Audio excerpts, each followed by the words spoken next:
Ei, pessoal! Hoje à noite vamos fazer uma viagem pelo deserto escaldante, direto para uma história cheia de sonhos mal interpretados, inveja venenosa, túnicas coloridas e irmãos bem menos amigáveis do que deveriam ser. Você está deitado quase pegando no sono, mas imagina-se com uma túnica nova, linda, de cores vibrantes, bordada com carinho. Mas seus irmãos, eles não acham isso nada legal.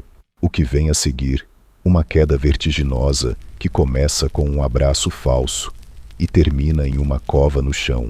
Lembre-se, não importa onde você esteja, o que esteja fazendo, ou qual seja a situação, sempre se lembre de Deus, porque Ele está sempre te observando e te protegendo em qualquer situação.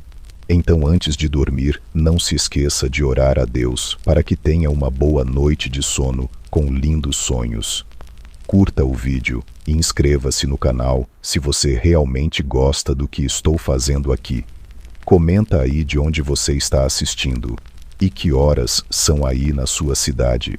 Agora apague as luzes, pode ligar o ventilador para ouvir o som suave da brisa. E vamos começar nossa jornada esta noite. Você é José, um jovem de 17 anos, filho de Jacó, o patriarca, e de Raquel, a esposa amada. Seus irmãos são complicados. Você sente que não pertence exatamente àquela tribo de pastores grosseiros. Você sonha muito. Um dia você conta um dos seus sonhos. Sonhei que estávamos amarrando feixes no campo. O meu feixe ficou de pé, e os de vocês se curvavam diante dele. Péssima ideia contar isso. O clima familiar azeda. Seus irmãos começam a cochichar quando você passa. Um deles até joga uma pedra perto dos seus pés. Você percebe que o ar está ficando pesado, mas ainda assim, quando seu pai te pede para ir ao campo ver como os irmãos estão, você vai. Você caminha por horas. O sol queima o couro cabeludo, a areia gruda nas sandálias, mas você segue, até que os avista.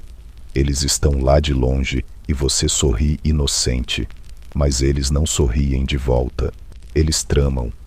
Lá vem o sonhador, murmura. Vamos matá-lo, simples assim. Você chega com aquela esperança de talvez até repartir um pedaço de pão com eles, mas em vez disso é agarrado.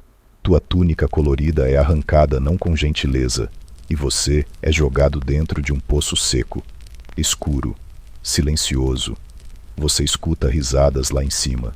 Suas mãos estão sujas de areia e desespero. Por que isso está acontecendo? O tempo passa. Você perde noção das horas. Até que ouve barulho. Corda sendo lançada. Vamos tirar ele dali, dizem. Alívio. Não. Você mal tem tempo de respirar antes de ser amarrado, vendido como escravo para uma caravana de ismaelitas que passa rumo ao Egito. Seu preço 20 moedas de prata, baratinho. Eles nem pechincham.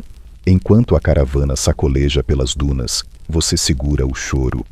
O desespero é um nó na garganta, mas também é o início de uma história que nem você ainda entende. No fundo, bem no fundo, você sente que Deus está ali, silencioso, mas presente.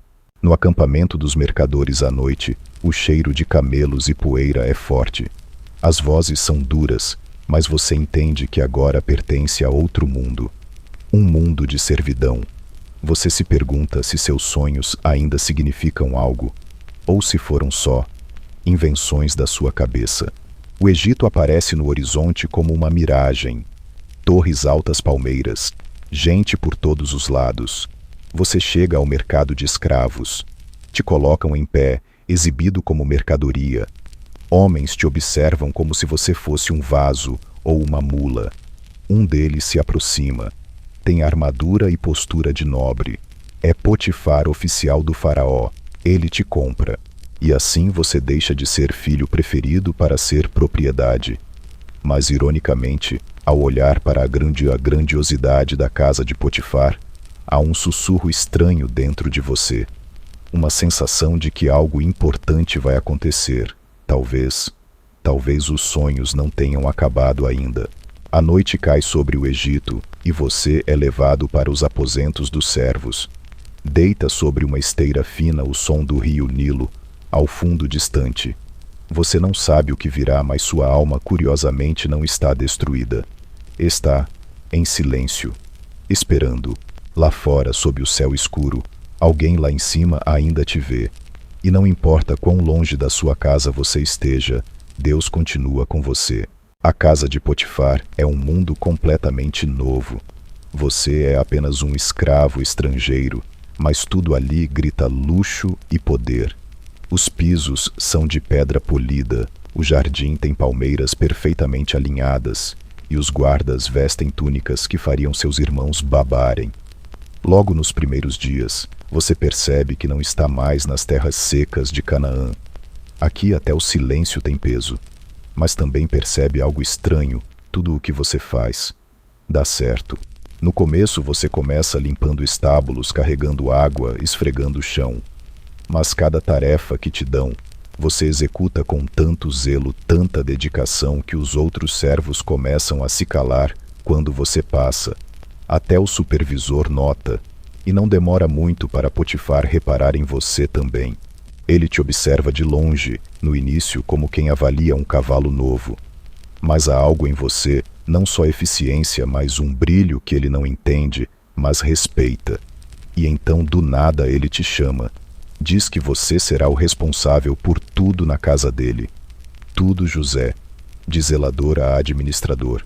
Ele nem mais verifica o que você faz, ele confia.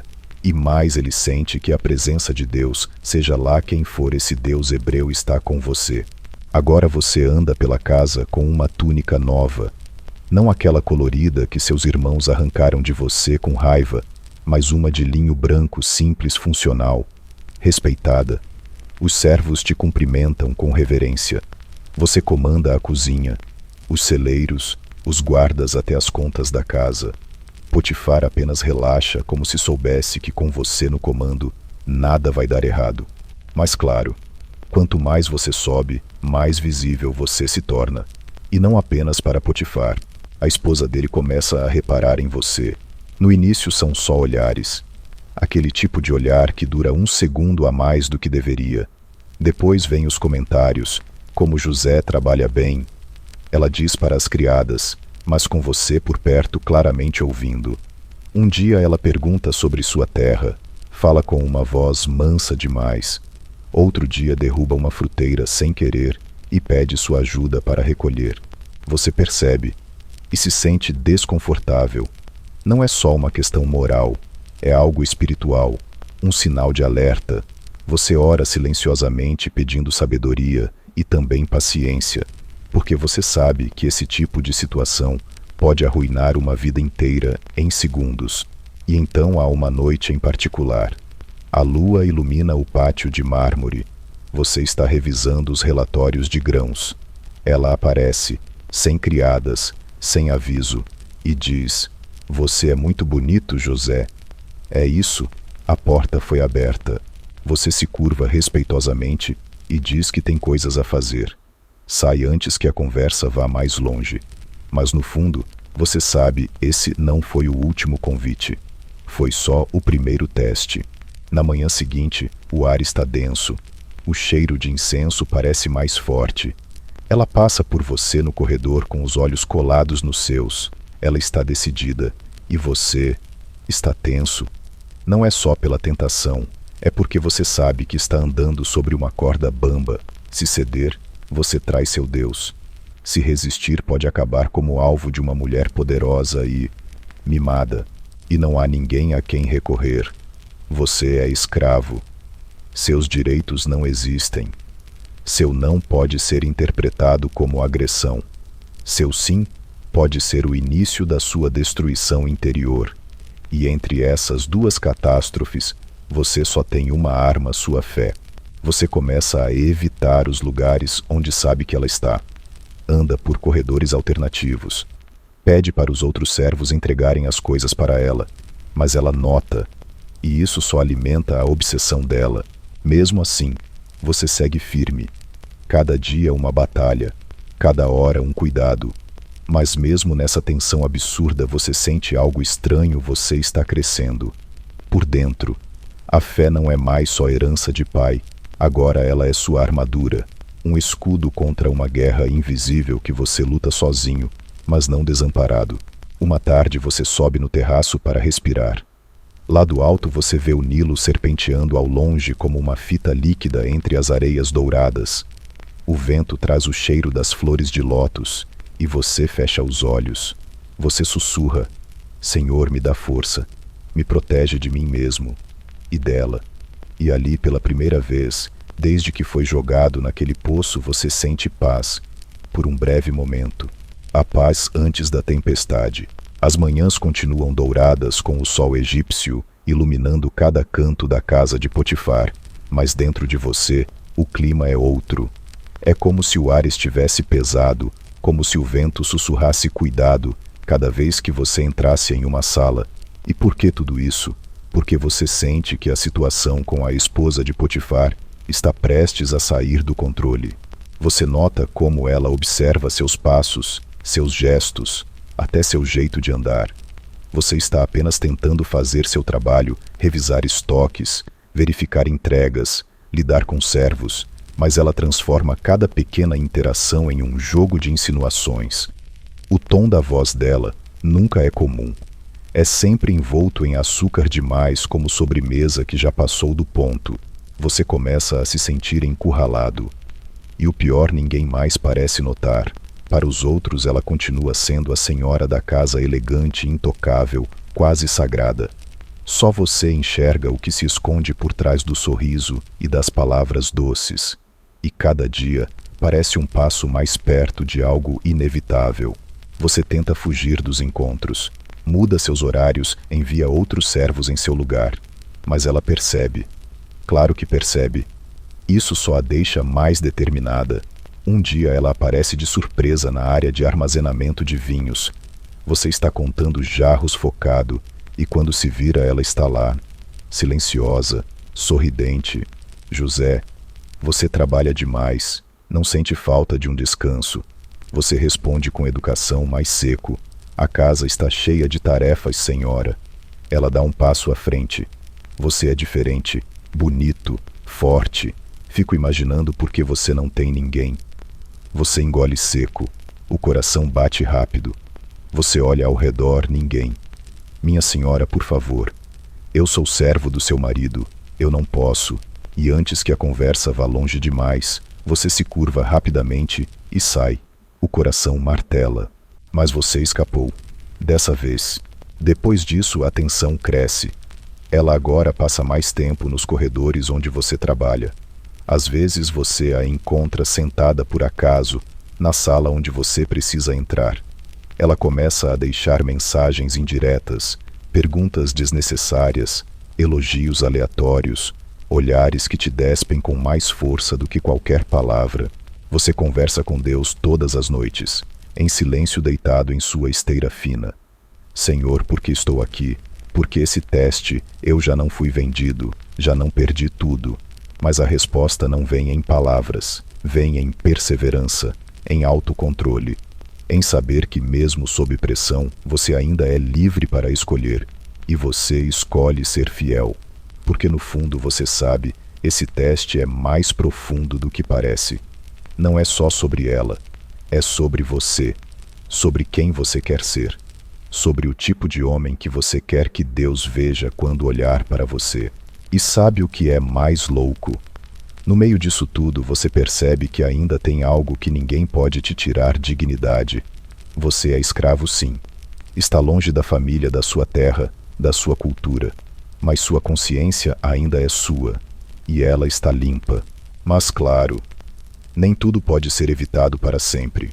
Há uma tarde em que tudo parece calmo demais. Você percebe isso porque o silêncio na casa não é natural. É o tipo de silêncio que precede algo estranho, algo errado. Você entra em um dos corredores internos para verificar os estoques da cozinha, mas a porta está aberta, a sala está vazia, e então ela aparece, vestida diferente, mais ousada, sem criadas por perto. Ela fecha a porta. José, por que você sempre foge? Por que tanta resistência? Ninguém vai saber. Eu quero você.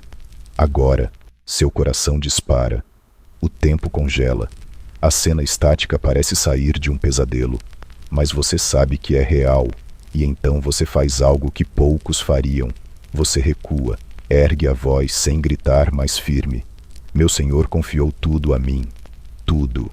Ele não me proibiu de nada, exceto você. E mais do que isso, como eu poderia cometer tamanha maldade e pecar contra Deus, sim. Você joga a carta máxima, porque não se trata apenas de Potifar. Se trata do que você é diante de Deus.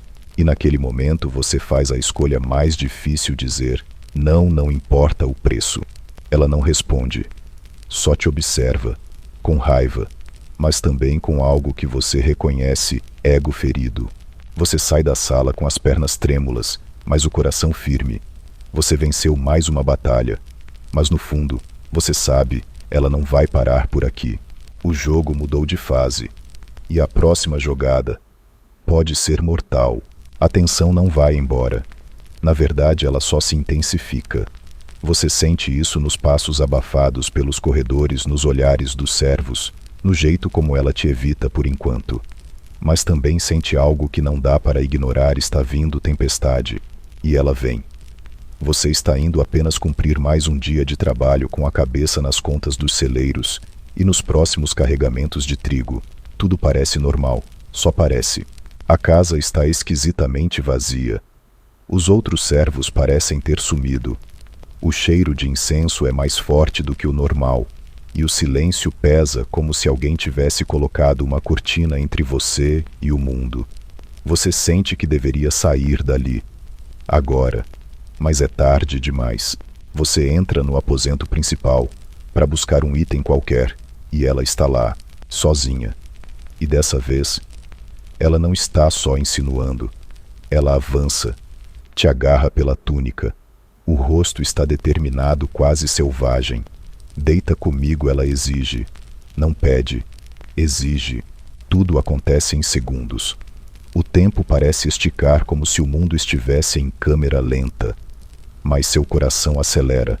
Você puxa o ar com força, sente o toque dela nos seus braços, a túnica se esticando. E aí, com toda a força que ainda te resta, você escapa. Você sai correndo. A túnica, ela ficou nas mãos dela. Você corre pelos corredores sem olhar para trás. Corre até o lado de fora da casa, até o pátio, até o seu quarto. Trêmulo, em silêncio, com o corpo livre, mas com o coração sabendo, ela não vai aceitar isso. E você estava certo. Minutos depois, gritos ecoam pela casa. Ajuda. Ele tentou me atacar, aquele hebreu nojento tentou abusar de mim. Ela segura a sua túnica como se fosse uma prova de crime. Ela chora, finge indignação. E os servos voltam como se estivessem esperando a deixa. A confusão se espalha. A mentira é lançada no ar como fumaça, e ninguém a questiona. Você, claro, é chamado, mas ninguém te pergunta nada, porque não querem ouvir sua voz. Querem apenas cumprir a história que ela construiu. Rápida, mortal. Potifar volta para casa. Os olhos dele ardem com algo mais profundo do que raiva, decepção. Você quer gritar, se defender, contar tudo, mas ele não te escuta, ou talvez escute e ignore. No fundo você acha que ele sabe a verdade, mas não pode ou não quer comprar essa briga com a própria esposa. Então ele faz o que precisa fazer. Para manter as aparências, te manda direto para a prisão. E você vai, de cabeça erguida, mas com o mundo desmoronando ao redor. A cela é úmida, escura, cheira a mofo e suor seco. Você ouve gemidos correntes, respirações pesadas. É outro universo. A casa de Potifar, com seus jardins e mármores, já parece um sonho distante. E sua túnica, mais uma vez, te foi arrancada. Você senta num canto, abraça os próprios joelhos. Não chora, mas o vazio é palpável. Você pensa: por que Deus, eu fiz o certo? Fui fiel. Disse não. E mesmo assim, estou aqui. O silêncio responde, mas não é um silêncio de abandono. É o silêncio da preparação. Os dias passam, talvez semanas, talvez meses. Você não sabe. Tempo perde sentido atrás das grades. Mas aos poucos, você começa a observar, ouvir, notar os outros presos. Um é violento, outro fala sozinho. Há um velho que chora todas as noites. E há também um carcereiro duro, mas atento. Você não reclama, nunca reclama. Continua fazendo o que sempre fez, tudo com excelência. Se mandam limpar, você limpa. Se mandam servir, você serve. Se não mandam nada, você observa e cuida do que pode. E adivinha, Deus está com você ali também. O carcereiro começa a te notar. Começa a deixar mais responsabilidades nas suas mãos. Primeiro, coisas simples: entregar refeições, organizar celas. Depois, cuidar dos registros. E em pouco tempo, ele já confia em você mais do que em qualquer guarda. Você se torna o administrador da prisão. Olha que loucura! De filho favorito a escravo, de escravo a administrador, de prisioneiro a líder na prisão. Parece que onde você pisa algo floresce mesmo em solo rachado. E é nesse contexto que chegam dois novos prisioneiros, um copeiro e um padeiro. Os dois trabalhavam diretamente para o faraó. Agora estão ali acusados de algo que nem você sabe. Mas uma coisa é certa, eles estão abalados. E uma noite os dois têm sonhos. Sonhos estranhos, confusos, mas intensos. E você reconhece isso. Você já lidou com sonhos antes. Sabe como eles podem ser mais do que simples imagens. Sabe como podem ser mensagens, direções, alertas. E você sente que Deus está prestes a usar você de novo. Mesmo aqui, mesmo num lugar onde ninguém quer estar, mesmo depois de tudo, porque Ele nunca deixou de estar com você. Naquela manhã, quando o primeiro raio de luz invade as frestas da cela, você percebe algo estranho. O copeiro e o padeiro estão quietos demais, pálidos, olhares perdidos no chão de barro, e isso é incomum, porque geralmente eles são barulhentos. O padeiro gosta de reclamar da comida. O copeiro tenta puxar conversa sobre vinhos antigos que serviu ao faraó. Mas hoje não. Hoje eles mal respiram. Você se aproxima devagar, respeitando o silêncio deles. Mas como sempre você pergunta: por que vocês estão assim? Parecem perturbados. Eles se entreolham, hesitam. Mas o copeiro fala primeiro. Tivemos sonhos esta noite. Ambos. Sonhos estranhos. E não sabemos o que significam. E aqui ninguém pode interpretar. Você olha para eles e algo dentro de você se acende. É como se uma faísca vinda do passado tocasse o presente. Você já viu isso antes. O seu próprio sonho lá atrás, quando era apenas um adolescente mimado no meio dos campos. Os feixes de trigo, as estrelas, o sol e a lua. Tudo aquilo que parecia tão distante, tão simbólico, mas tão verdadeiro. Você respira fundo e responde com aquela firmeza suave que só a fé traz. Interpretar sonhos não pertence a mim, mas a Deus. Contem-me os sonhos. O copeiro começa. Sonhei com uma videira diante de mim. Ela tinha 3 ramos. De repente os ramos brotaram, floresceram e deram cachos de uvas. Eu tinha o copo do faraó na mão. Peguei as uvas, espremi no copo e o coloquei na mão dele. Você fecha os olhos por um instante.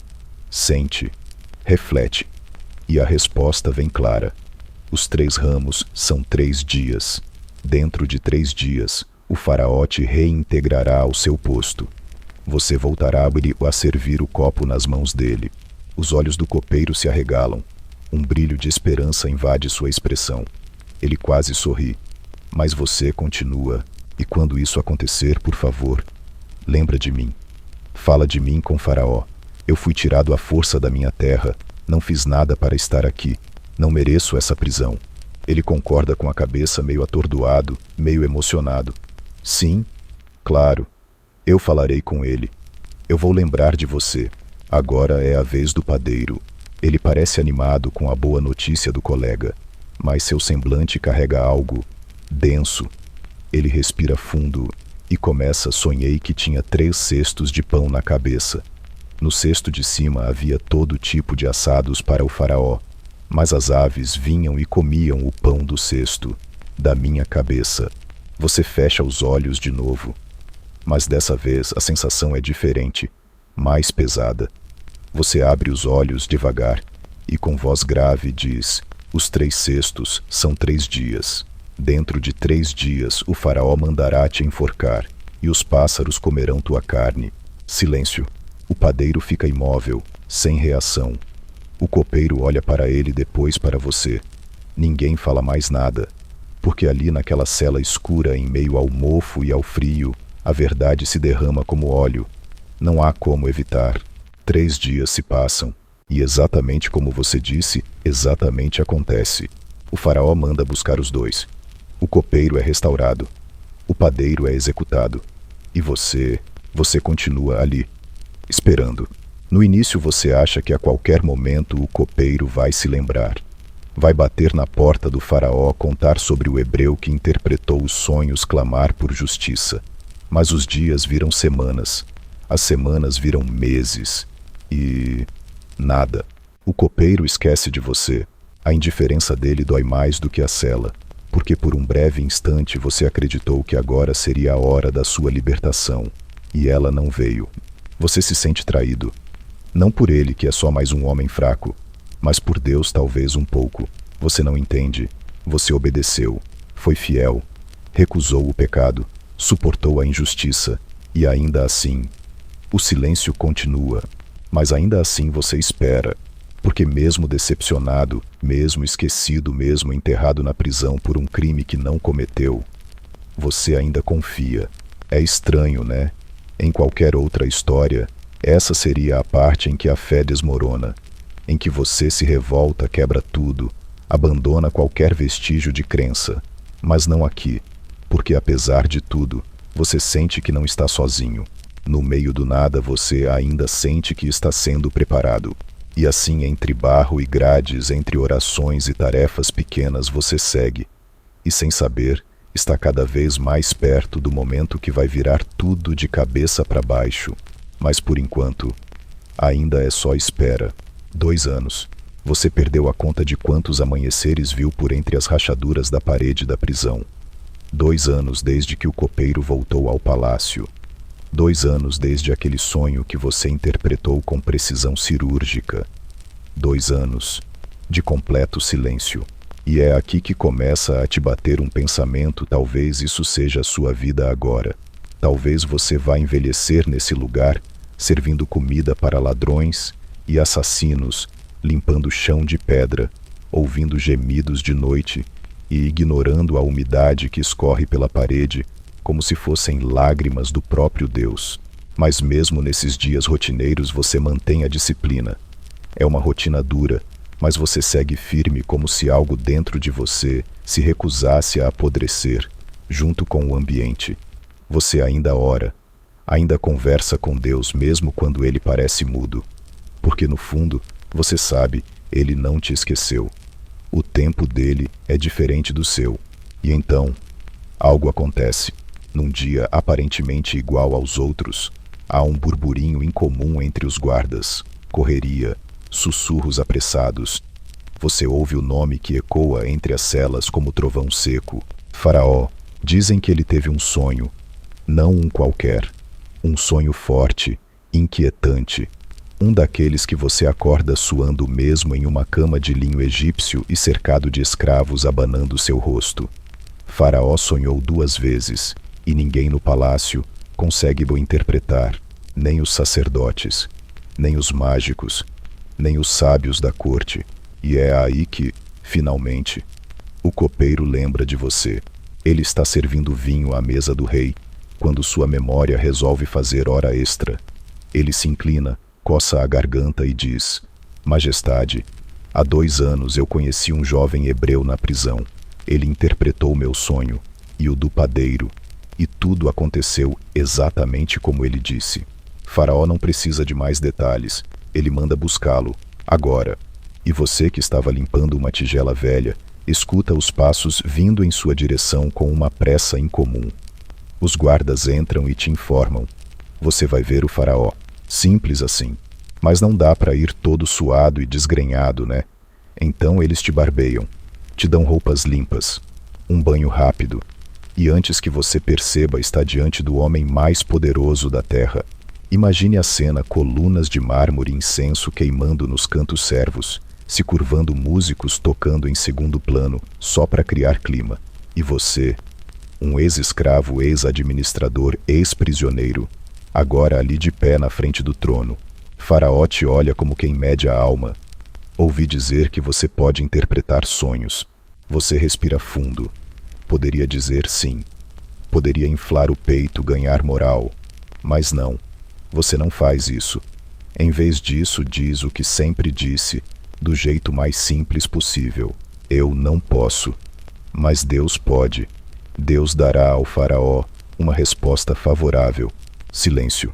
Faraó assente e começa a contar os sonhos. Primeiro 7 vacas gordas e lindas saem do Nilo. Depois 7 vacas magras e horrendas aparecem e devoram as gordas. Depois 7 espigas cheias e boas crescem num mesmo pé. Mas surgem 7 espigas secas e queimadas pelo vento leste, e elas devoram as espigas boas. Você ouve cada palavra pesando como se fossem pedras empilhadas uma a uma.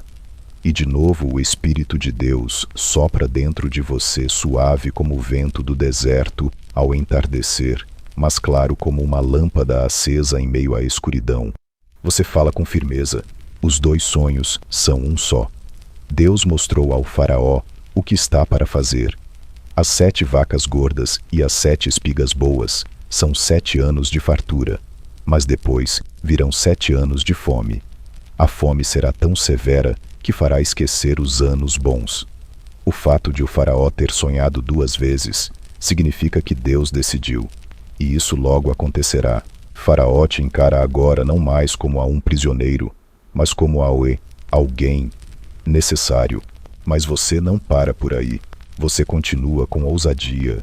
Portanto, que o faraó escolha um homem sábio e inteligente para administrar o Egito. Alguém que prepare o povo, que armazene grãos durante os anos de fartura, para que nos anos de fome todos sobrevivam. Você poderia ter parado antes, ter se limitado à interpretação. Mas não. Você foi além.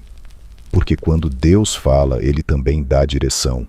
E você está ali falando com coragem, como se tivesse nascido para aquele momento. E adivinha? Faraó se inclina no trono, troca olhares com seus oficiais, e então diz: será que encontraríamos alguém como este homem, em quem está o Espírito de Deus? E no meio de todos ele olha direto para você e declara: você será o governador de todo o Egito. Só eu no trono estarei acima de você. Pronto. Assim do nada você passa de prisioneiro para o segundo homem mais poderoso da terra. Um estalo, um decreto. Uma reviravolta tão absurda que parece roteiro de filme. Mas você sabe que não é sorte. É propósito. Eles colocam um anel de selar no seu dedo. Vestem você com roupas finas de linho. Um colar de ouro no pescoço. Um carro real para você desfilar pelas ruas. E o povo te reverencia. Grita seu nome, se curva. Você recebe um novo nome egípcio, uma nova identidade e até uma esposa. Mas no meio de tudo isso você guarda no coração aquela essência que nunca mudou. Você é o mesmo rapaz que sonhou lá nos campos de Canaã. A mesma alma que escolheu fugir do pecado. O mesmo homem que permaneceu fiel, quando tudo dizia que não valia a pena. E agora você carrega o peso da responsabilidade, porque os 7 anos de fartura estão começando, e você tem um plano. Sim, José, você não é mais prisioneiro. Agora, você é a esperança de um império inteiro. Você está de pé no topo da escadaria de pedra, observando os campos de trigo se estendendo, até onde a vista alcança. O sol se espalha como ouro líquido sobre as colheitas, fartura em cada espiga, em cada feixe. E você sente que Deus está cumprindo exatamente o que disse. 7 anos de abundância. E agora você está no centro de tudo, responsável por administrar a maior operação logística do mundo antigo. E claro, vamos combinar, não é qualquer operação. Você está basicamente salvando civilizações inteiras da fome. Você dá ordens. instrui trabalhadores a construírem celeiros nas cidades, supervisiona as plantações, define impostos sobre os grãos colhidos, organiza armazenamento em massa, grãos empilhados como se fossem tesouros. E você faz isso com precisão, não por vaidade, mas porque conhece a dor do esquecimento, porque entende o que é passar por tempos difíceis, e agora não quer que ninguém mais sofra do jeito que você sofreu, nem egípcios, nem estrangeiros. Durante esse tempo, a vida te presenteia com algo mais. Sua esposa, Azenate, dá à luz 2 filhos. O primeiro você chama de Manassés, porque Deus me fez esquecer todo o meu sofrimento e a casa do meu pai. Sim, esquecer, não no sentido de apagar, mas de curar. O segundo você chama de Efraim, porque Deus me fez prosperar na terra do meu sofrimento. Você segura o bebê nos braços e sente aquele cheiro doce de leite morno e pele nova, e olha por um instante, tudo faz sentido. Toda prisão, toda traição, todo silêncio. Levou até aqui. Você é pai agora. E ainda que sua alma tenha cicatrizes, você percebe Deus escreve com linhas que a gente não entende, mas o final é sempre certo. Os anos passam voando. Você trabalha como se tivesse fogo nos ossos. A cada celeiro cheio, você dorme com mais tranquilidade, mas sabe, a bonança não dura para sempre. E então, chega, como o vento leste do sonho, seco, implacável. O 8º ano começa, e a colheita minguada. Os campos que antes explodiam em verde e ouro, agora estalam de tão secos. O sol não abençoa, mais castiga. Os animais ficam magros, os rios perdem força, e a fome começa a bater primeiro, devagar, depois desesperadamente. Mas você já sabia. Você estava pronto. Você abre os armazéns e começa a vender os grãos. E o povo vem, de todas as partes do Egito, das aldeias, dos portos, das margens do Nilo. Filas se formam nas praças, carrinhos de mão, jarros vazios, gritos, crianças chorando, mães, pedindo com olhos fundos. E você dá, com justiça, com organização, com compaixão. Mas aí vem o detalhe que você não esperava. A fome não ficou só no Egito. Ela se espalhou. Canaã, inclusive, está sofrendo também. E um dia o administrador de fronteira chega até você e diz: vieram homens de Canaã, 10, procurando comprar comida. Você sente o corpo gelar. Canaã, sua terra, e 10 homens. Você sai andando sem responder. E quando chega na plataforma de atendimento, você os vê. 10 homens com túnicas empoeiradas, pele gasta pelo sol, barbas crescidas, postura de viajantes acostumados com o peso da seca e da culpa. Seus irmãos. Você reconhece cada um. Mesmo depois de tantos anos. Mesmo com rugas novas, com marcas de tempo. Você vê os mesmos olhos. Os mesmos que te olharam com desprezo, que te jogaram numa cova, que te venderam, como se você fosse nada. Mas eles não te reconhecem. Claro que não. Você agora fala egípcio. Está vestido como um príncipe, maquiado como um nobre, cheio de ouro e autoridade.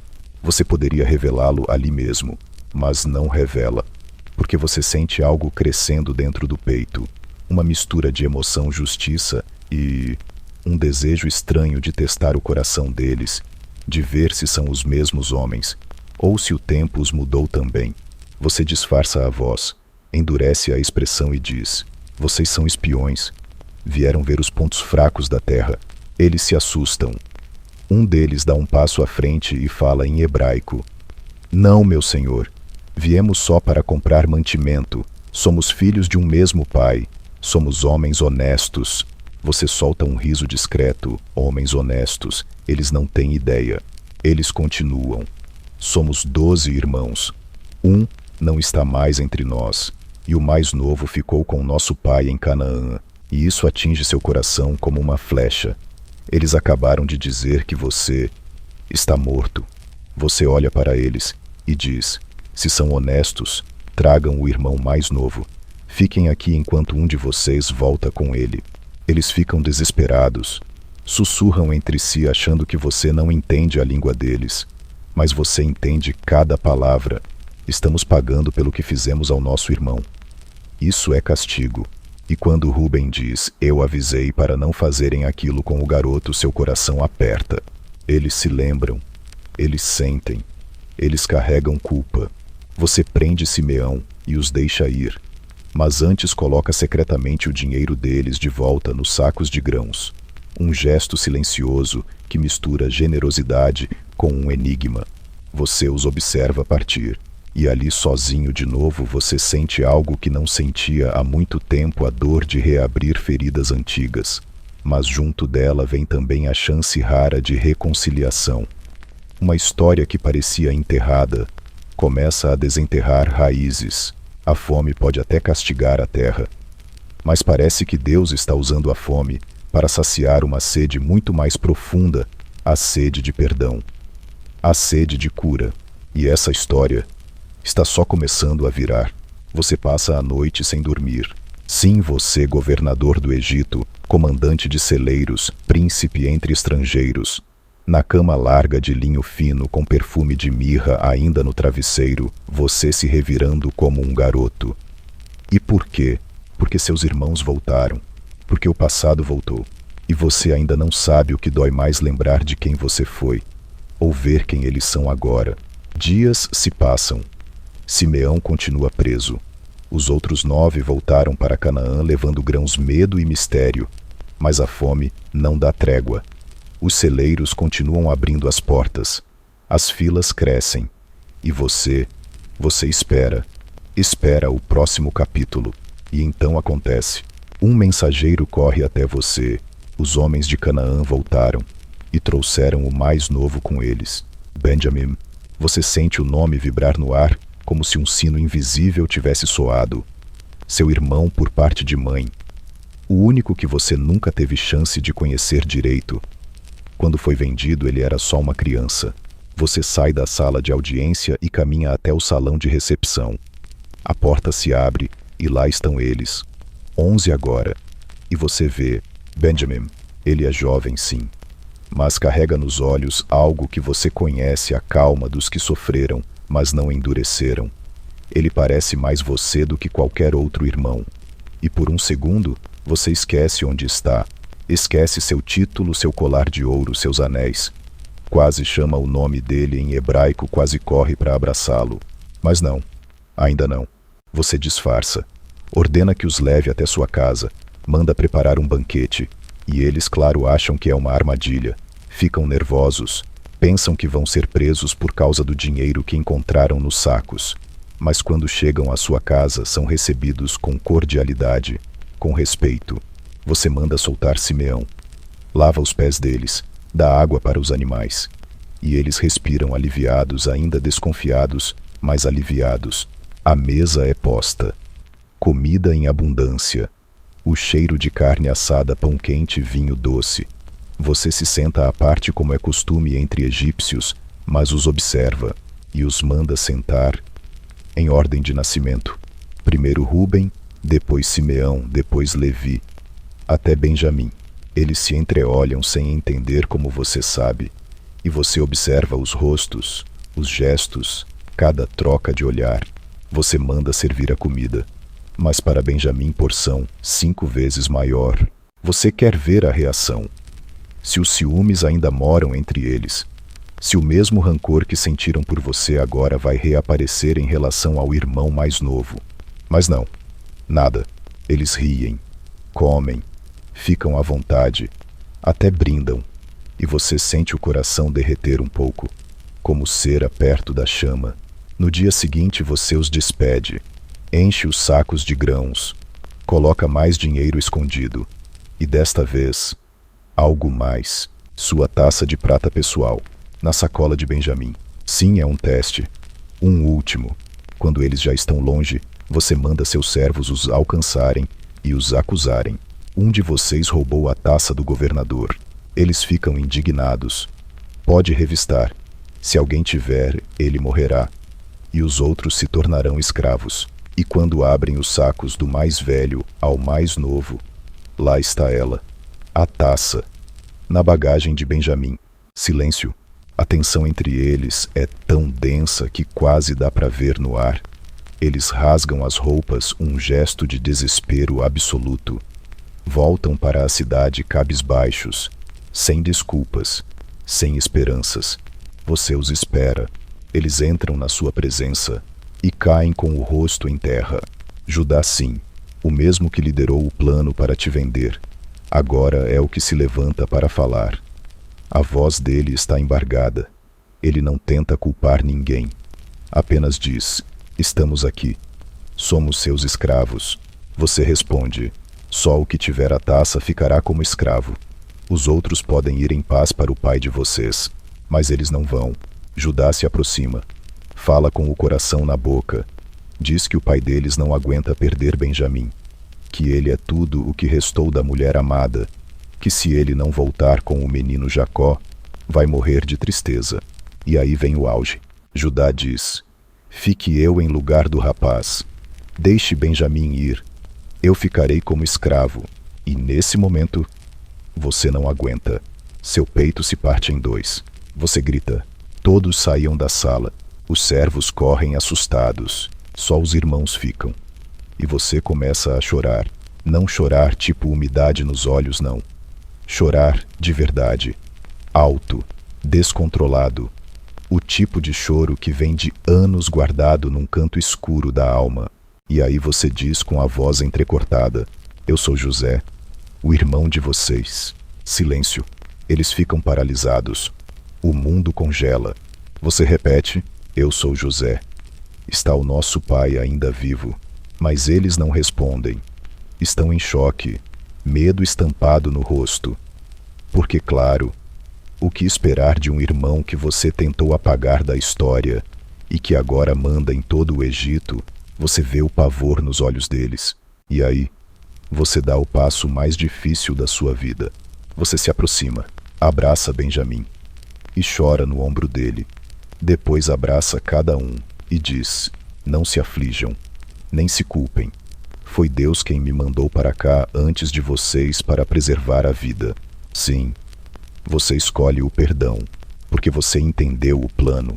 Porque agora você vê, tudo a cova, o Egito, a prisão, os sonhos. Tudo foi Deus guiando cada parte. E agora, você quer a família de volta. Você está ali de pé, entre homens que um dia te jogaram numa cova e que agora tremem diante da sua presença como folhas ao vento.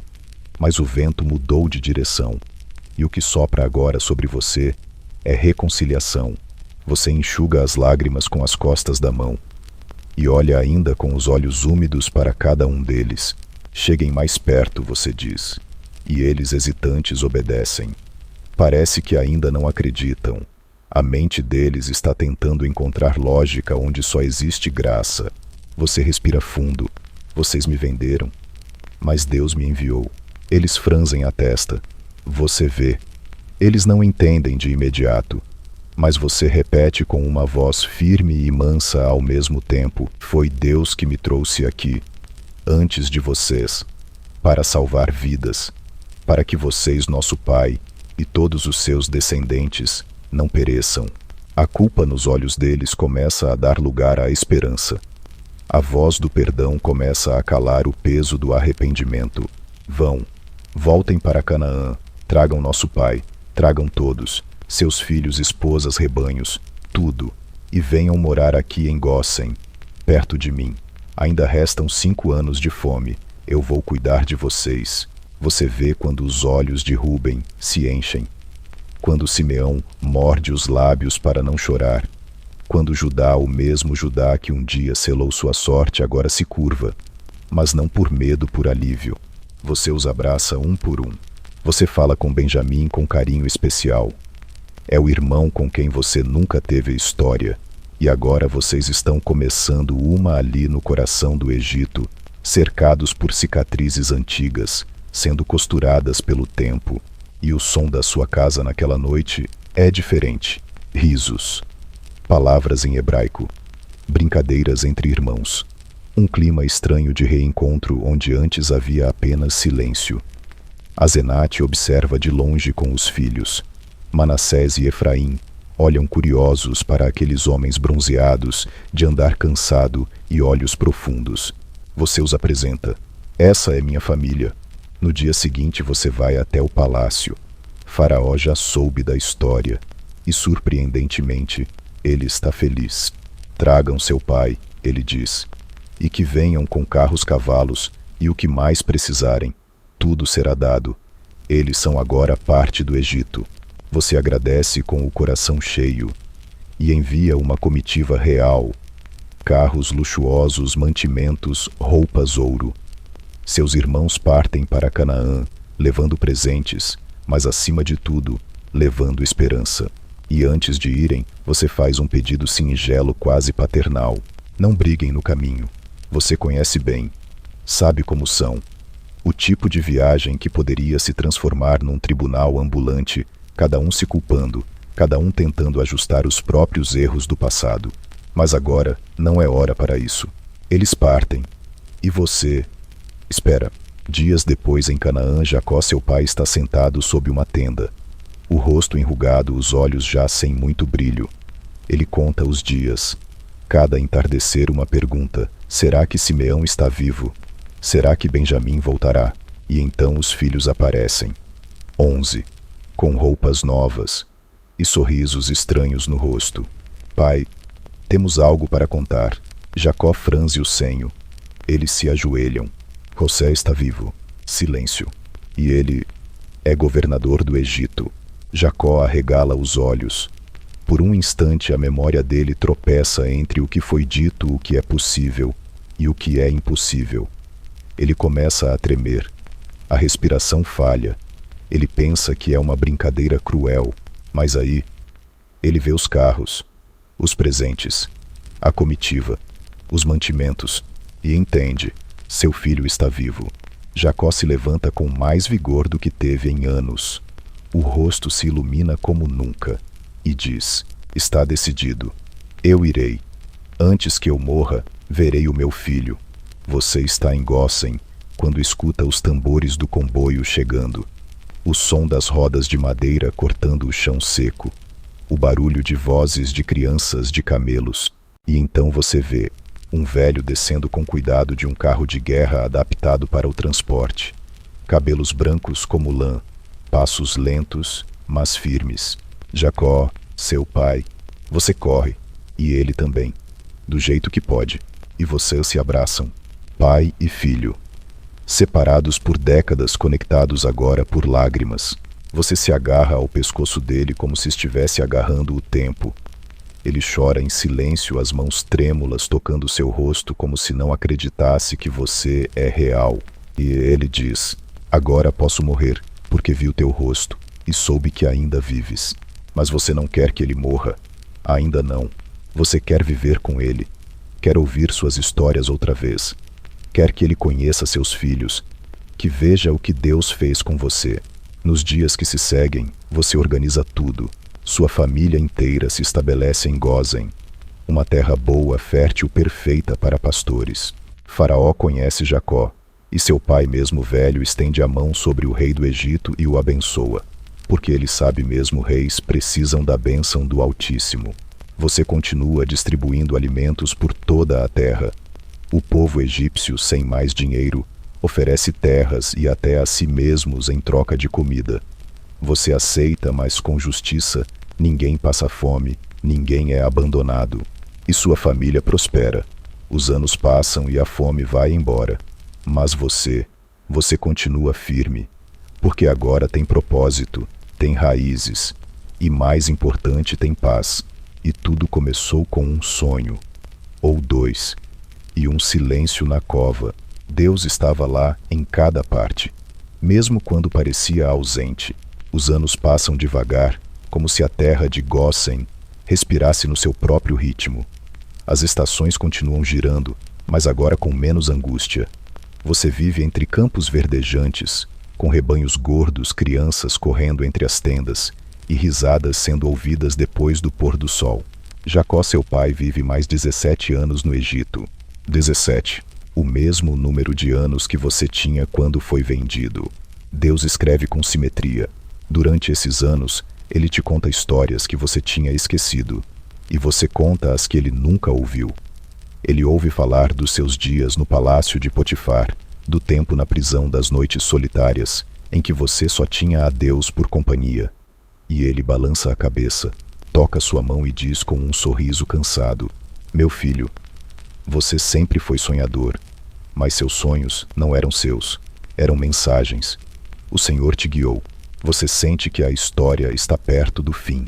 E então um dia, seu pai chama você. Ele está deitado, a pele pálida, a respiração mais curta, os olhos turvos, mas ainda cheios de luz. Ele segura sua mão, firme como se quisesse transferir algo a você. José, traga seus filhos. Você chama Manassés e Efraim. Eles entram jovens mais respeitosos, e Jacó com dificuldade se senta na cama. Eles serão meus filhos agora, como Rúben e Simeão. Você não entende de imediato, mas ele continua: quero abençoá-los como herdeiros. Você os posiciona diante do seu pai. Manassés à direita como primogênito, Efraim à esquerda. Mas Jacó cruza os braços, deliberadamente. A mão direita vai para Efraim, a esquerda para Manassés. Você tenta corrigir. Pai, não é assim. O mais velho é Manassés. Mas Jacó sorri um sorriso que já viu o futuro e responde: eu sei, meu filho, sei. Mas Efraim será maior, e seu nome será lembrado entre os povos. Você se cala, porque não há o que discutir quando Deus revela algo. E então seu pai abençoa ambos, dizendo: o anjo que me redimiu de todo o mal abençoe esses meninos, e que eles cresçam em multidão no meio da terra. O quarto fica em silêncio por um momento. Você sente a bênção pairar no ar como um perfume leve. Nos dias seguintes, Jacó chama os outros filhos, um por um, e os abençoa também. Com palavras duras, às vezes, com poesia outras.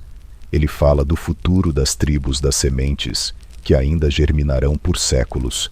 E quando tudo está dito, ele deita, e não se levanta mais. Você está lá, ao lado dele, e quando ele exala o último suspiro, você não chora imediatamente.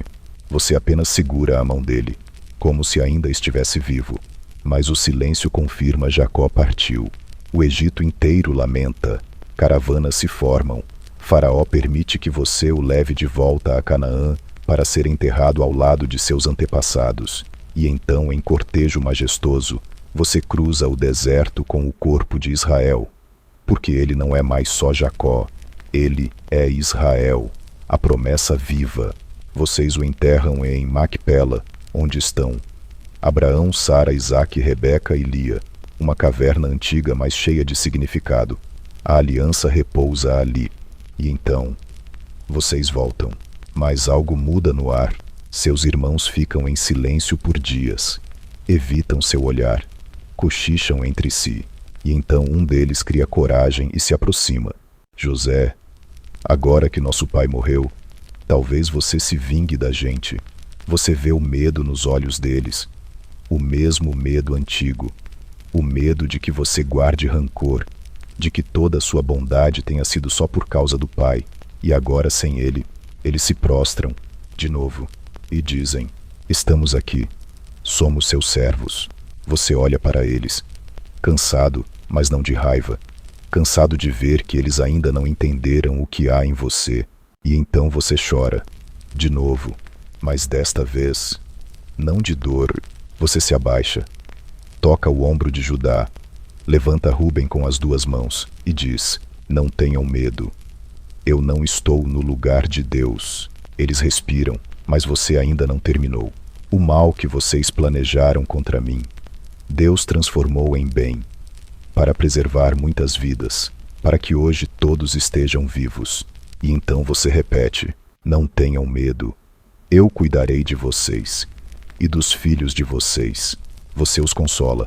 Fala com ternura, como um irmão mais velho que entendeu tudo tarde demais, mas ainda há tempo de amar direito. Os anos passam. Você vê os filhos deles crescerem, os netos surgirem, as tribos começarem a se formar, cada um com suas tradições, com suas bênçãos herdadas, com o DNA de Jacó, pulsando em suas veias, e você envelhece, mas com leveza, porque você está no centro da vontade de Deus, e isso basta. O tempo escorre entre os dedos como grãos de areia no deserto que você um dia conheceu tão bem. Agora, com o cabelo branco como Alã do seu pai, você já não corre pelos campos de Gósen como antes, mas ainda caminha com passos mais lentos, acompanhado pelo som dos netos brincando ao fundo e dos pássaros que ainda cantam como se nada tivesse mudado. Você se pega pensando muito, sobre tudo, sobre o começo, aquele dia em que saiu de casa para procurar seus irmãos, sobre o meio, os buracos, as prisões, os sonhos, e sobre o agora. Você se dá conta de que está vivendo não apenas uma história, mas um legado, e você tem uma certeza suave, está quase na hora. Mas antes há algo que precisa fazer. Você manda chamar seus irmãos. Aqueles homens que agora têm barbas grisalhas e rugas que contam suas próprias dores e conquistas. Você os reúne em silêncio, e quando todos estão ali, você começa a falar. Estou prestes a morrer. A frase cai pesada, mesmo que seja esperada, mesmo que o tempo já tenha mostrado seus sinais. Mas então você continua. Mas Deus certamente virá em auxílio de vocês. Ele os tirará desta terra e os levará para a terra que prometeu com juramento a Abraão, Isaque e Jacó. Você fala com tanta certeza que ninguém ousa duvidar. E então você se vira para os seus filhos Efraim e Manassés e os chama para perto. Você quer que eles ouçam cada palavra. Quando Deus vier ajudar vocês e levar todo o nosso povo para fora do Egito, levem meus ossos com vocês. A frase ecoa como uma profecia, porque é uma. Você não quer ser enterrado no Egito, mesmo tendo vivido quase toda a sua vida aqui, mesmo tendo reinado prosperado, formado família, deixado descendência. Seus ossos não pertencem ao Egito. Seu coração, suas raízes, suas promessas estão em Canaã. Você vê o brilho nos olhos deles.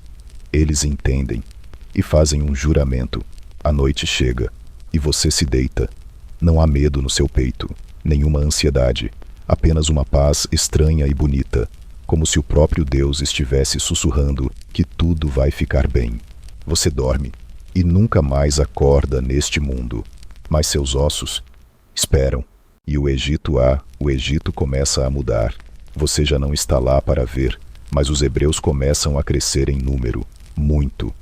O povo de Israel se multiplica como as estrelas que Deus mostrou a Abraão, e logo aquele povo antes bem-vindo se torna uma ameaça aos olhos de um novo faraó, um que não conheceu José, que não se importa com o passado. E as correntes voltam, mas não para você. Você agora é lembrança, é história. É aquele que mostrou que fidelidade a Deus atravessa fossos, prisões e palácios. Aquele que recusou o convite da mulher de Potifar, não por medo, mas porque sabia que mesmo quando ninguém está vendo, Deus está. Os hebreus lembram do seu nome. Os mais velhos contam sua história e suas histórias, para os mais novos, à luz de tochas, à sombra de pirâmides. Eles dizem que um dia um de nós será tirado da prisão para reinar, que Deus transforma cativeiro em coroa. Eles dizem que os ossos de José ainda estão aqui, mas que um dia eles vão sair daqui, porque promessa é promessa. E mesmo enquanto o chicote do opressor começa a se levantar, sua história continua viva nos corredores da fé. Você não viveu para ver Moisés, nem o Mar Vermelho se abrir, nem a travessia do deserto, mas você plantou a esperança, e isso foi suficiente. O silêncio do seu túmulo não apaga o som do seu testemunho. Pelo contrário, ele o amplifica. Você é lembrado como o sonhador que não se esqueceu de Deus, como o irmão traído que perdoou, como o servo que se tornou governador, como o homem que, mesmo poderoso, preferiu confiar no invisível do que nos tronos visíveis. E no final seus ossos saem do Egito. Séculos depois, enquanto o povo atravessa o deserto, uma arca os acompanha. Dentro dela não estão armas, nem ouro, nem mapas. Estão seus ossos. Eles te carregam, com honra, com gratidão, porque você não foi só um herói de sua geração. Você foi ponte entre a promessa e o cumprimento. Você foi semente, e toda semente plantada em fé floresce, mesmo que só veja o fruto do outro lado da eternidade. Você está na presença de Deus, calma, tranquila, mas aqui na terra sua memória ainda respira. Ela pulsa entre as pedras do Nilo, entre os grãos que os hebreus agora esmagam com mais força entre os murmúrios nas cabanas ao cair da noite. José, eles sussurram. Ele disse que Deus viria, e de fato Deus virá, mas antes o tempo precisa amadurecer. O Egito já não é a terra de salvação que foi no seu tempo. Agora os hebreus trabalham de sol a sol sem trégua. Os filhos de seus irmãos são escravos. Escravos. Você teria detestado ver isso. Mas há algo que não se apagou a promessa. Eles ainda se lembram. Ainda contam aos filhos que você foi vendido. E mesmo assim, venceu.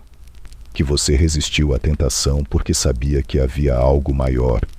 Que você escolheu confiar no Deus invisível, mesmo quando parecia estar completamente sozinho. As mães cochicham isso para seus filhos, enquanto esfregam seus pezinhos cansados depois de um dia puxado. Se José conseguiu, você também consegue. E você é mais do que uma lembrança. Você é um símbolo. Você é a prova viva, ou melhor, a prova ossuda de que a escravidão não é o fim da história. Seus ossos ainda estão lá, em algum lugar escondidos, guardados com reverência. Porque foi jurado quando o povo sair daqui, você sai junto. E o povo começa a clamar. Deus escuta. Você não está lá fisicamente, mas espiritualmente. Está de pé, ao lado dos que oram, como se sua alma ainda acompanhasse a jornada dos filhos de Israel. Então um bebê nasce. Num tempo de morte de ordens cruéis, ele sobrevive flutuando num cesto.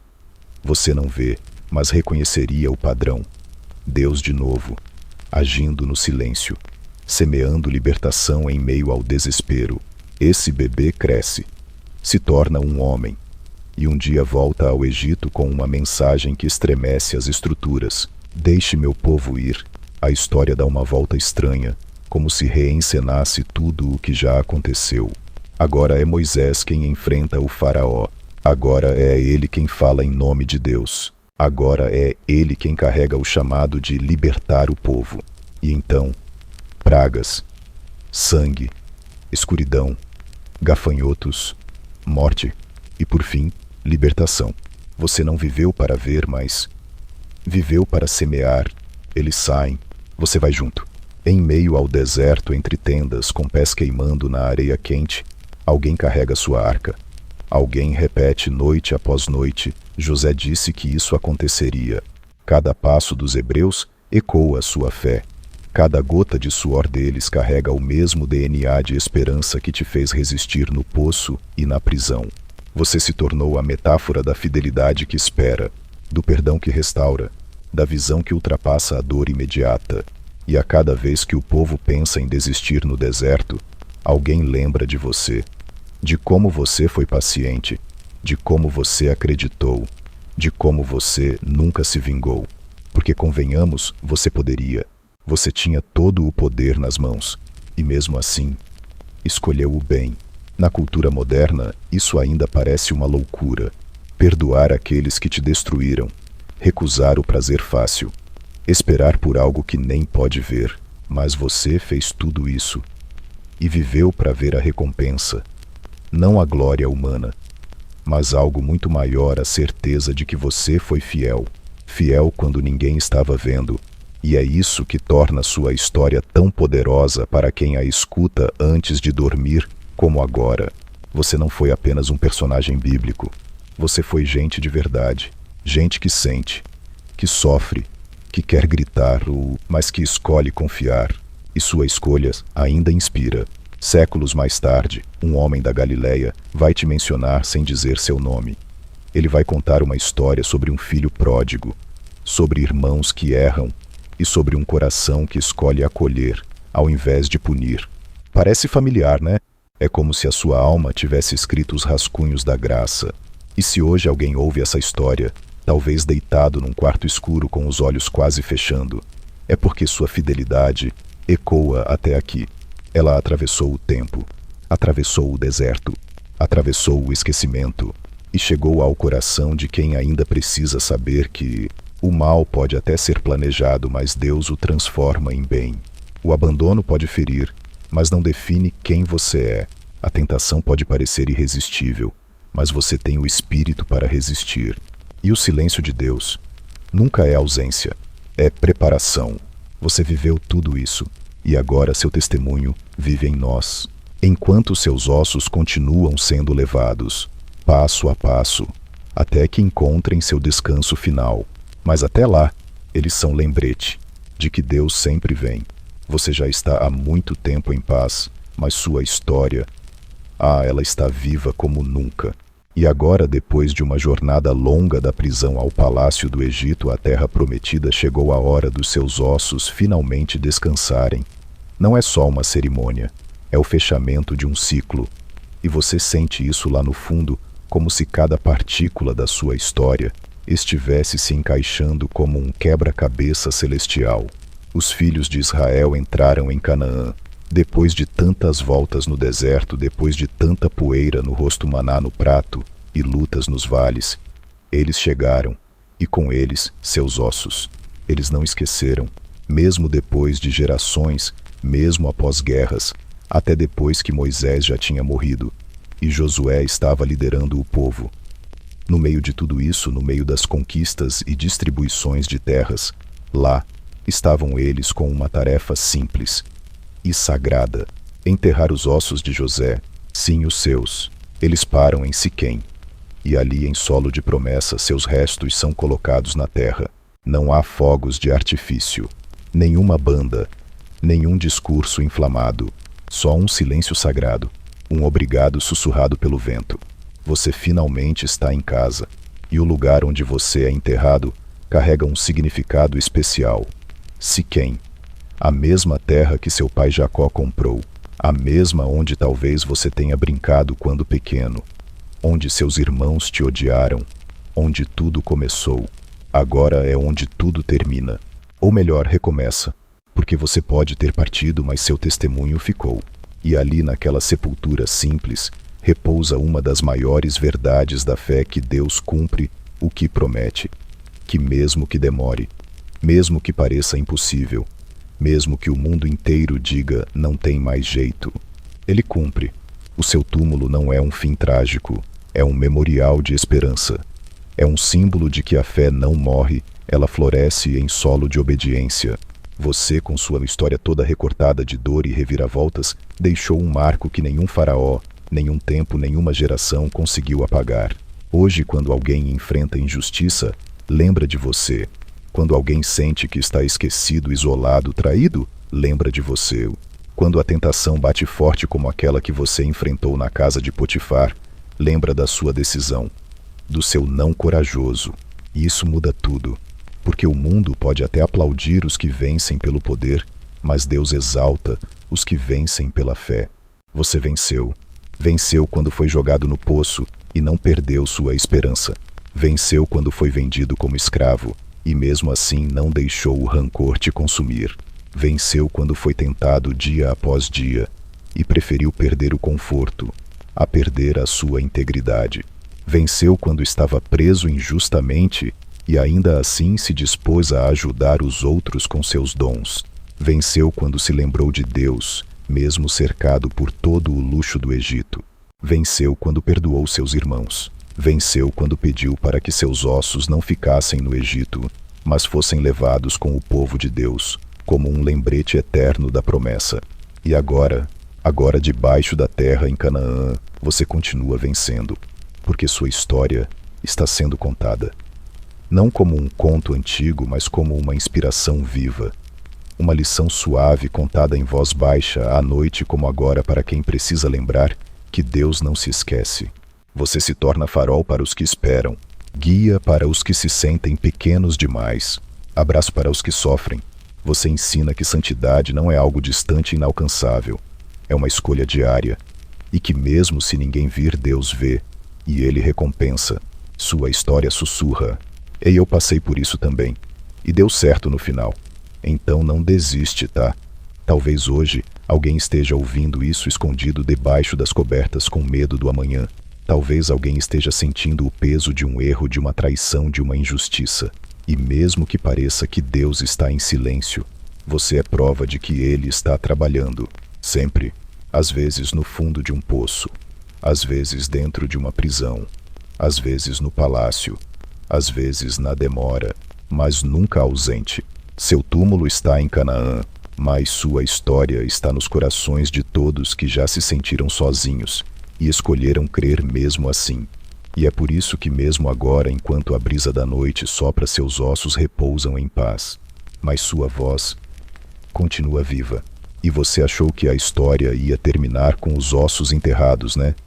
Mas não. Porque uma história de fé de verdade não termina nunca. Ela só muda de forma, de geração, de cenário. Agora que seus ossos descansam em Siquém, o povo de Israel está estabelecido. A terra prometida finalmente é realidade. Cidades surgem, famílias se multiplicam. Os filhos correm livres em campos que antes só existiam nos sonhos. Mas com o conforto vem o risco do esquecimento. Sim, esquecer de onde vieram. Esquecer do que Deus fez. Esquecer das promessas, dos milagres, dos desertos e até de você. E é aí que sua história volta como um lembrete. Não apenas nos pergaminhos, mas na boca dos anciãos, dos pais, ao redor do fogo dos rabinos que ensinam as crianças. Toda vez que alguém tenta explicar por que precisamos obedecer a Deus, mesmo quando é difícil, seu nome aparece. Lembra de José? Ele disse não, mesmo sozinho, mesmo longe de tudo, porque ele sabia que Deus via. Você virou sinônimo de coragem silenciosa, de resistência com propósito, de fé que não precisa de plateia. E mais que isso, você virou ponte. Sabe por quê? Porque sua vida fez a ligação entre os patriarcas e a libertação, entre os sonhos de Jacó e o êxodo. Você foi o elo, o ponto de virada, o plot twist da Bíblia. Você foi aquele que provou que o plano de Deus não falha mesmo quando tudo parece sair do controle. E quantas vezes isso já não aconteceu na história? O povo entra num ciclo, obedece, depois esquece, depois sofre, depois clama. E Deus responde. E sempre que ele responde, parece que o espírito de José ressurge. Aquela mesma firmeza, aquela mesma confiança discreta. Porque sua história ensina que o tempo de Deus é diferente do nosso. Você teve que esperar anos para ver o propósito se cumprir. E mesmo sem entender, você seguiu firme. E esse tipo de fé, esse tipo de fé gruda na alma da gente. Hoje você nem precisa estar vivo em carne e osso. Sua vida já se tornou um espelho daqueles que revelam o que a gente carrega no coração. Você pergunta, e se você tivesse que perdoar quem destruiu sua vida? Você conseguiria. E se a única saída fácil fosse pecado? Você diria não. E se tudo parecesse dar errado, mesmo servindo a Deus, você continuaria confiando? Essas perguntas continuam ecoando, porque sua história é um teste, uma escola, um espelho. Não de perfeição, mas de decisão. Porque você não foi perfeito. Você também sentiu medo, teve saudade, chorou escondido, sentiu raiva. Mas mesmo assim escolheu. E olha, o impacto séculos depois ainda se fala de você. O salmista escreve sobre os feitos de Deus no Egito e menciona você.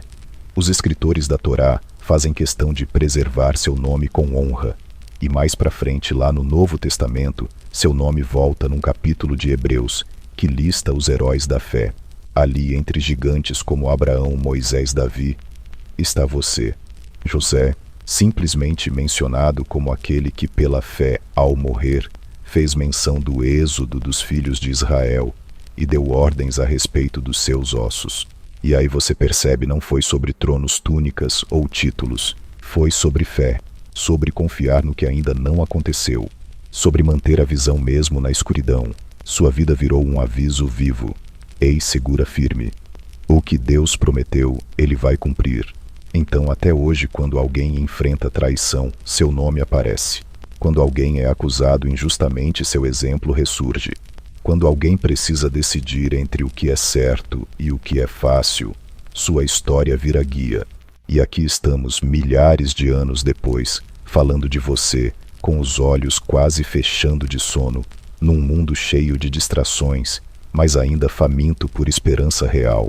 Você foi um sonhador, mas não só porque teve sonhos.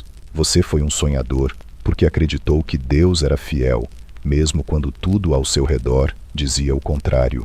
E isso é raro, por isso você inspira tanto. Hoje talvez um jovem esteja prestes a ceder a uma tentação e lembra do seu não. Talvez uma mulher esteja sofrendo nas mãos da injustiça e vê em você a prova de que Deus honra quem se mantém fiel. Talvez alguém esteja na prisão da dúvida, do medo, da angústia e encontra em você o lembrete de que Deus transforma prisões em plataformas. E talvez, só talvez, alguém esteja prestes a desistir. Mas então lembra: José esperou, José confiou, José venceu. E essa lembrança se transforma em força. Uma força tranquila, quase sussurrada, mas firme, igual à fé, igual a você. Você não imaginava que seria assim. Uma vida com tanto sobe e desce, tanto, quase tanto silêncio divino. Mas agora, lá no fim da estrada, você percebe: tudo estava orquestrado. Tudo fazia parte de um plano. Até os dias mais sombrios foram cuidadosamente encaixados na sinfonia da sua história. Você olha para trás e vê os traços de Deus em cada detalhe. Ele estava no poço, sim. Ele estava na caravana de ismaelitas. Ele estava na casa de Potifar, nos olhos ardilosos da esposa dele, no chão gelado da prisão, no esquecimento do copeiro. E claro, ele estava no palácio, mas principalmente ele estava no seu coração. Mesmo quando você não ouvia a voz dele, mesmo quando o céu parecia em silêncio, você seguiu confiando. E essa confiança, essa fé quase teimosa, é o que fez tudo valer a pena. Agora, de onde você está, seja lá como for o depois no qual repousam os fiéis, você observa gerações e mais gerações contando sua história. Um pai contando ao filho antes de dormir. Uma mãe ensinando sua filha a esperar em Deus. Um adolescente lutando contra tentações e lembrando do seu exemplo. Você se tornou um mapa para quem se sente perdido. E isso é mais precioso que qualquer trono. E não é exagero dizer que mesmo morto você continua falando. Sabe por quê? Porque a sua história não se baseia em grandes conquistas, mas em pequenas decisões com peso eterno. Um não dito na hora certa. Um perdão dado quando era mais fácil se vingar. Uma esperança mantida quando tudo dizia: desista. Essas coisas simples são elas que fazem sua história brilhar. E é por isso que ela não se apaga. Aliás, talvez seja por isso que Deus deixou você passar por tanta coisa.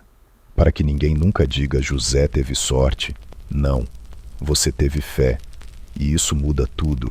Agora, enquanto o povo de Deus continua sua jornada enfrentando novos desafios, novas quedas e novos recomeços, sua memória se torna âncora, um lembrete de que vale a pena obedecer, de que vale a pena esperar, de que vale a pena confiar mesmo quando o mundo inteiro parece andar na direção oposta. E talvez nesse exato momento você esteja sendo ouvido por alguém que está exatamente nesse ponto da história. Alguém que está se sentindo esquecido. Alguém que está se perguntando se vale a pena continuar. Alguém que não entende por que Deus está em silêncio. E a resposta vem como um sussurro através de você: espera só mais um pouco. Deus não se esqueceu de você. Ele está agindo. E quando menos esperar, você vai entender. Você é lembrado não por seus cargos, mas por sua constância. Não por suas vitórias, mas por sua integridade. Não por sua fama, mas por sua fé. E com isso você se tornou eterno. Sim, seus ossos estão enterrados, mas sua essência se espalhou pelo tempo. Cada vez que alguém recusa uma tentação, escolhe perdoar, ou decide confiar no plano de Deus, mesmo sem vê-lo, uma parte de você revive. E agora aqui estamos no final da sua história contada à noite, com as luzes já apagadas e o ventilador girando suave como o som de asas de anjo. Você nos guiou por desertos, prisões, palácios e promessas. E agora nos guia ao descanso. Porque a fé que você viveu não termina com a sua vida. Ela se transforma numa esperança que atravessa os séculos e chega até a gente aqui e agora. Respira fundo Sente a paz dessa história e guarda esse sentimento no coração, porque você pode dormir tranquilo. Você está protegido pelo mesmo Deus que guiou José, e ele não muda. Agora que a última palavra da história foi sussurrada, você pode sentir seu corpo relaxar. A respiração ficou mais lenta, o coração mais leve. Talvez seus olhos já estejam quase fechados. E isso é bom. É assim que as melhores histórias terminam, não com um ponto final barulhento, mas com uma vírgula suave, um convite ao descanso. José foi enterrado sim, mas o que Deus começou com ele ainda está vivo. Está vivo em você toda vez que decide seguir firme, mesmo sem entender. Toda vez que escolhe o bem, mesmo com medo. Toda vez que ora antes de dormir esperando sonhos de paz como agora. Lembra da promessa que ecoou por toda a vida de José: Deus está contigo. E ele continua. Então, mesmo se hoje foi difícil, mesmo se o mundo estiver confuso, você pode descansar, porque há um Deus soberano que transforma tudo, até o que dói, em algo bom. Você é parte de uma história muito maior, e agora pode dormir em paz, sabendo que não está só. Feche os olhos, deixe o som da brisa te embalar, e permita-se ser envolvido pela mesma paz que envolveu José. Boa noite.